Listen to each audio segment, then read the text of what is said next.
Hello, hello. Okay. So what's up, everyone? My name's Isaiah. It's kind of crazy talking to some of you guys right now because I'm really only 23, so a lot of you guys are probably older than me in this room, or the same age. But I'm not going to take up too much of your time. I was just asked to share some of my testimony and how I've got here and how I've gotten to know Christ and my walk and relationship with Him. And then I'm more interested in after having just a regular conversation with you guys in the Q&A and just everything. So I grew up in a Christian home. My dad actually played in the NFL, so as a kid, I was just bouncing around from state to state. Grew up with a big family, have 2 brothers, 1 sister, and we're just moving around a lot and got to experience a lot of ups and downs within the NFL career.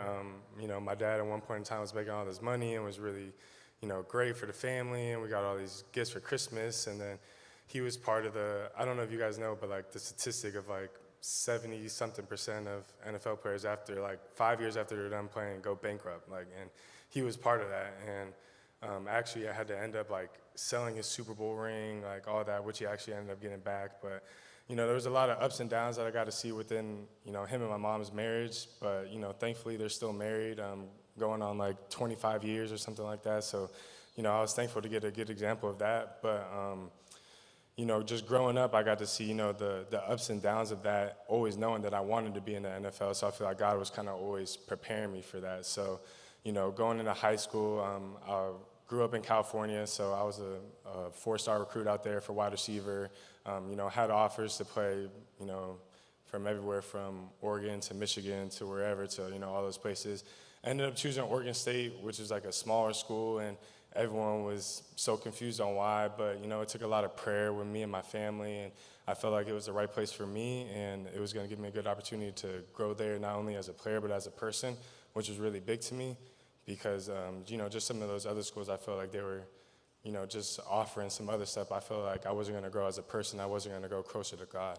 So that was part of my decision going there, and which I don't know if any of you guys find yourself in this boat, but when I first got to college, I was going crazy. I was so happy to have my own freedom and was always talking about, my parents were real strict, so I was like, man, I'm going to college and I'm partying. I'm gonna be blunt, drinking, smoking, whatever, doing everything, all that. I was, wilding out and, just kind of checking off the box that I was a Christian. I would still go to church on Sundays and just say like, oh, I go to church, so that's good enough. But I wasn't really walking on my walk, which I started to feel more and more conviction after that. And then going into my sophomore year, so my second year of college, I tore my labrum at a practice and dislocated my shoulder, and it needed surgery, but, I kind of paused on it and, kind of thought about it. And that next year was supposed to be like kind of like a coming up year. Like I had a lot of, built up like clout, as you would say, to like go to, to the NFL draft and everything. So I decided not to get surgery, but, prayed about it and everything. And it just was, that was like, I think like a pillar where I was like, okay, like, this is like a sign from God, and I'm gonna start, like really turning my life around, and stopped with all the smoking and drinking and everything.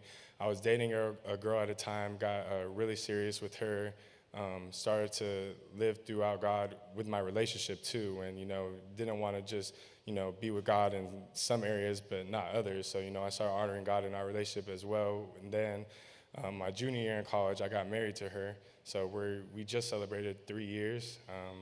A couple weeks ago. So got married. We have 1 kid. His name Isaiah Jr. I just call him Junior. He's my little man. He's 1.5, about to turn 2 in September. So I'm thankful for that, and God's shown me a lot just through him in itself. But so in college, signed with my agency and declared for the draft as a junior. So I left early.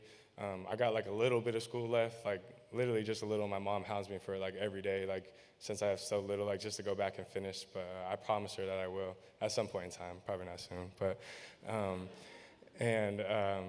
declared and got drafted in the 6th round. I'm going on my 3rd year into the Bills, so 2 years ago, and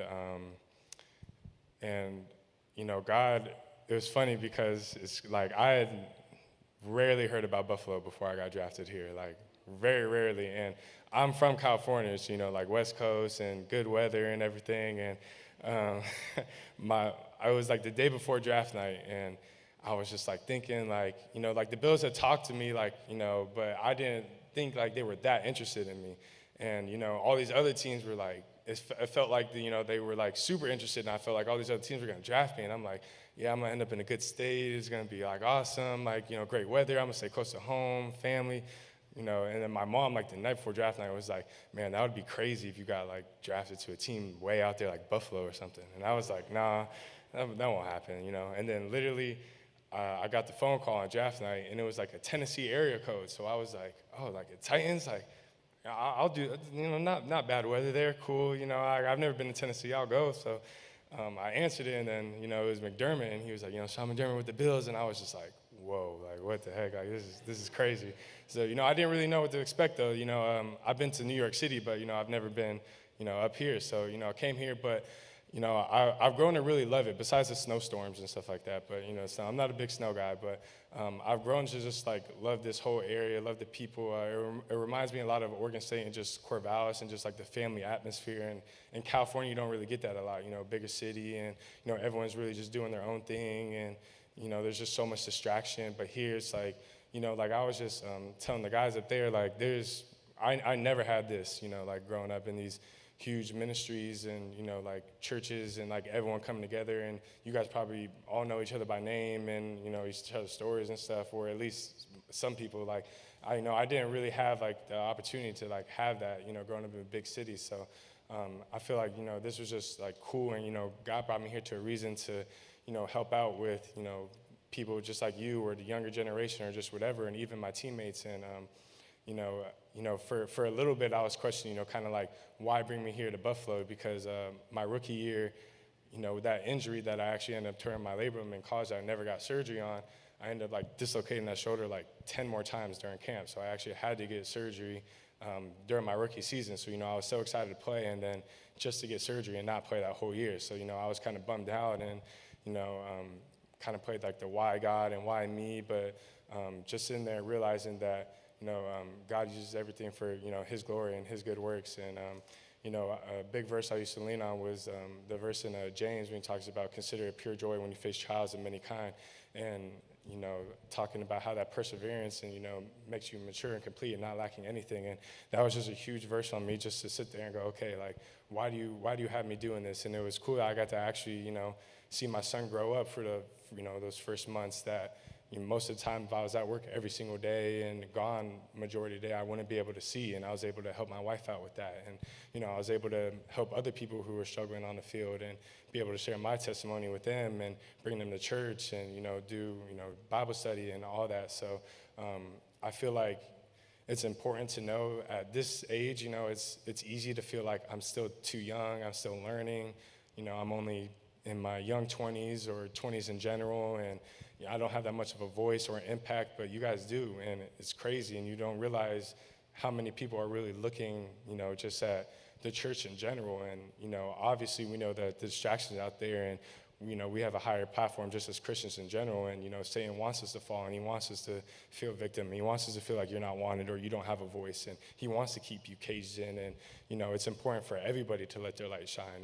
And, that's why I try to be really proactive about, like everybody in the facility knows I'm a Christian, like whether I get made fun of it or not, like, that's just it. And I'm not saying I'm perfect. Like, I obviously make mistakes and still sin and struggle every single day, but I just feel like I really wanted to come to you guys today and really tell you, like, use your light, use your platform, whatever it is, even if it's just one person, even if it's just planting a seed in one person, even if it's, inviting people to church or helping them when they're struggling through something and, not judging them or, XYZ, whatever it is, just use that, use what God gave you. And, everyone has their own unique gift. And that was just a little bit of me.